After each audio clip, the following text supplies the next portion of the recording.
નમસ્કાર. કૌશિકના કેલિડોસ્કોપમાં સૌનું સ્વાગત છે. પરિમલભાઈ નથવાણી અપક્ષ સાંસદ તરીકે રાજ્યસભામાં ફરીવાર ચૂંટાયા છે. અપક્ષ હોય અને ચોથી વાર ચૂંટાય એવો એમનો રેકોર્ડ રહ્યો છે અને ત્રીજી વાર ઝારખંડમાંથી ચૂંટાયા છે. આ વખતે એનડીએના સમર્થનથી એ ચૂંટાયા છે ને કહેવામાં આવ્યું કે ક્રોસ વોટિંગ પણ થયું અને એના કારણે કોંગ્રેસના ઉમેદવાર હારી ગયા. પણ ઝારખંડમાં પહેલી વાર જ્યારે પરિમલભાઈ રાજ્યસભાની ચૂંટણી લડ્યા ને એ કેસ બહુ ઇન્ટરેસ્ટિંગ છે. બહુ ટાઈમ પહેલાં મેં એમનો ઇન્ટરવ્યૂ કરેલો ત્યારે એમણે આ આખા એપિસોડની બહુ મજાની વાત કરી હતી. એ તમારી સાથે શેર કરવી છે. એ પહેલાં આ કાર્યક્રમ ગમતો હોય તો લાઈક કરો, સબસ્ક્રાઈબ કરવાનું પણ ભૂલતા નહીં. એ સમયમાં એ ઝારખંડમાં કોઈ રિલાયન્સના કામ માટે જ ગયા હતા અને એ રાજકારણમાં જાય પરિમલભાઈ એવું કોઈ માનતું નહોતું. ઇવન રિલાયન્સના ચેરમેન મુકેશભાઈ અંબાણી પણ એને બધામાં પ્રોત્સાહન આપે, બહુ અંગત સંબંધો બંનેના, પણ રાજકારણની ક્યારેય વાત આવી નથી અને પરિમલભાઈ ખુદ પણ એવું વિચાર્યું નહોતું. એ રાંચી ગયા હતા, ઝારખંડના રાંચીમાં, જ્યાં મહેન્દ્રસિંહ ધોની માહીનું વતન છે. એના કંપનીના કામે કંઈક ગયેલા હતા ને એક એડવોકેટની ઓફિસમાં બેઠા હતા અને ત્યાં ઝારખંડના 4 ધારાસભ્ય આવેલા ને એ ચારેય ધારાસભ્યનો ડિસ્કોલિફિકેશનનો કોઈ કેસ ચાલતો હતો. એમની વાત એવી હતી, વકીલને વિનંતી એવી હતી કે રાજ્યસભાની બેઠક માથે છે અને તમે ગમે તે કરીને આ ડિસ્કોલિફિકેશનનો કેસ છે ને હમણાં ટાળી દો એટલે આ રાજ્યસભાની ચૂંટણી થાય. પછી એ એડવોકેટે શિબુ સોરેન વિશે પણ શિબુ સોરેન વિરુદ્ધ ધારાસભ્યોએ ત્યાં વાત કરી અને એમાંથી સૂર એવો હતો, કોઈ એવો માણસ રાજ્યસભાનો ઉમેદવાર બને જે કંઈક કામ લાગે. હવે એડવોકેટ પરિમલભાઈના આખા એપિસોડની વાત કરે છે અને કહે છે કે પરિમલભાઈ, તમારા જેવો લોકો કેમ નથી આગળ આવતા? પરિમલભાઈએ એમ જ વાત આગળ ચલાવી અને એડવોકેટે પેલા ચારેય ધારાસભ્યને પરિમલભાઈ સાથે મેળાપ કરાવી દીધો અને બધાનો સૂર એક નીકળ્યો કે અમે ચારેય પરિમલભાઈને ટેકો આપશું. હવે રાજ્યસભામાં તમારે જો ફોર્મ ભરવું હોય તો 4 સભ્યો તો એમને મળી ગયેલા.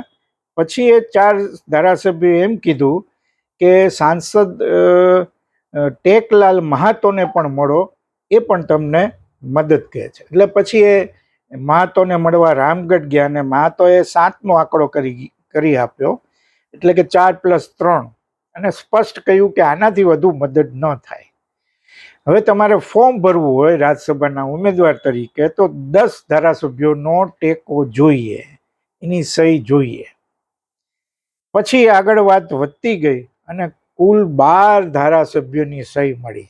10ની જરૂરિયાત સામે વધારે મળી અને ફોર્મ ભર્યા પછી પરિમલભાઈ એમ કહે છે કે મેં મુકેશભાઈને વાત કરી કે કોઈને ઈચ્છા હોય તો અહીંથી લડી શકાય છે. ત્યાં સુધી પરિમલભાઈ પોતે લડે એવું કાંઈ એમણે વિચારેલું નહીં.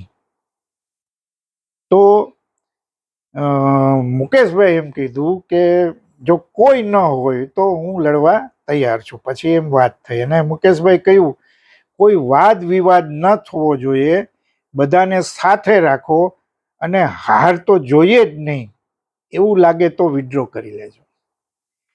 પરિમલભાઈની હિંમત મળે છે અને એમણે નરેન્દ્ર મોદીનો પણ સંપર્ક કર્યો, અહેમદભાઈ પટેલ સાથે પણ વાત કરી. મોદીનું કહેવું પણ એ જ કે હારીને ન આવતા. પરિમલભાઈ કે કામ બહુ મુશ્કેલ હતું, અતિ મુશ્કેલ હતું, કારણ કે ઝારખંડ એમની માટે બહુ અજાણું રાજ્ય, કોઈ રાજકીય એમાં ઓળખાણો કે સાથ પણ નહીં, જાહેરમાં કોઈ સપોર્ટ પણ ન કરે.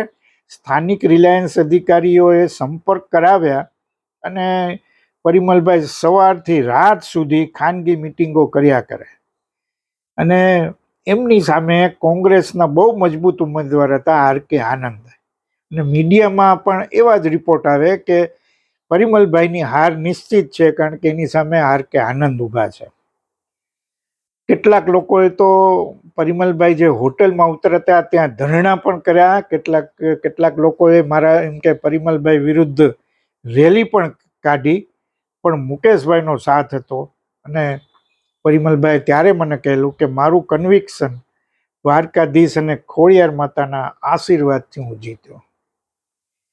પરિણામને દિવસે બહુ મજાની વાત આ છે કે મુકેશ અંબાણી પણ એટલા જ ઉત્સુક કે શું થાય છે.